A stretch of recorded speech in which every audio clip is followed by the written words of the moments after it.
ya ndadzoka manje iko zvinezvi ndazoona nyaya imwe yanga iri kutemesa vanhu vakawanda musoro pamazuva adarika aya pane imwe nyaya yanga iri kunetsa ende vanhu takanyanyisa kunetsekana nenyaya iyoyo zvakanyanya because tada ndizoziva kuti chii chiri kunyatsoitika inyaya yekuti mukatarisa pane musi wekuPrickip Farm vachiwenga vana kuonekwa vari ikoko. I don't know mareasons ndawo atizive isusu zvavo zvavanenge vachitaurira nekoko handiti ndobva paitwa birthday rere rakanoitwa kumasvingo rainzi rakaorganizwa nemayouth what painzi kuri kuexpectwa more than 30,000 mayouth chichichi kwainzi kuri kunoblowiwa 2 million what zvinhu zvakawanda zvakataurika handiti saka hatina kuona futi vachiwenga vachienda ikoko vane samumwe kwavanga vakaendawo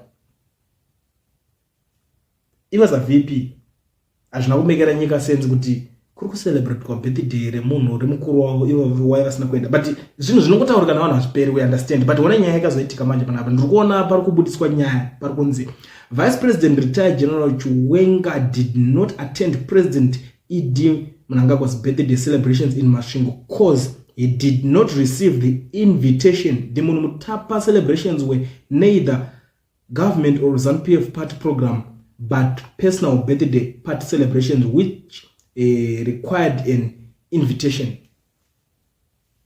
Ndo zvindakaisa pascreen izvi ndo vanhu vacho zvavari kutaura iko zvinezvi makuzvinzwira kana muri kurangarira vari ikoko pane mashoko avakabuda vachitaura. I'm not sure hangu kana these guys vasina kukota ipapo vakataura kuti ukaenda kwausina kukokwa haudyi unosvika ukanyimwa chikafu.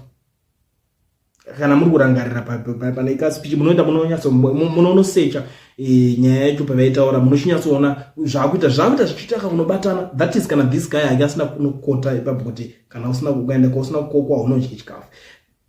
Zvizhinji zviri kuitika a lot is happening iko zvinezvi zvakutoconfuse manje hatichanzwisise kuti chii chiri kuitika kuti panze mutevedzeri womutungamiriri wenyika oregedza kukokwa pamhemberero dzebirthday.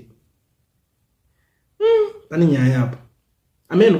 Tell me what you think in the comment section. Munoona sei nyaya guys ndangoti darike nepanapa ndichingokuzivisa ikozi ini ndinoremerwa saka ndaida ngoti nyaya dzese ndingomeka sure kuti ndasvitsa kwamuri sekusangana nadzo kwandinangodzita ikoko. Tell me what you think. Munoona sei nyaya